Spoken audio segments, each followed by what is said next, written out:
السلام علیکم ورحمت الله.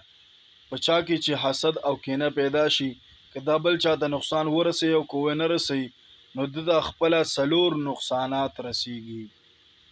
اول نمبر دا چې بل چا سره د الله نعمت ویني، نو دا په دې سره خفګان او پریشانی کې مبتلا شي چې په دې وجبانی د وجود بیمار شي، او د حسد د وجود لپاره یو لوی بیماری ده. دویم نمبر، د خلقو په نظر کې د مرتبه ډیر ښکته شي او خلق د ته ډیر په سپک نظر باندې ګوري. د دې د وجې نه ویل شي الحسود لا يسود، حسد کوونکې دا چې د سردار نشي جوړېدلی. دریم نمبر، ټول خلق د سره بغض کوي، په خلقو کې د نفرت خور شي، نو په خلقو کې د دوست پاتې نشي، نو دا به دوست پاتې شي. داسې کس ته په حدیث کې بدترین کس ویل شوی دی.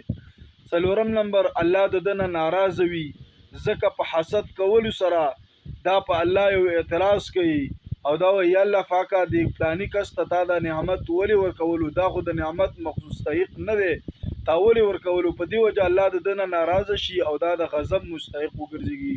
دوستو، دا سلور نقصانات حسد کوونکي د ملاویږي، نور هم شته نور نقصانات، او دا سلور ما تاسو ته ذکر کړو.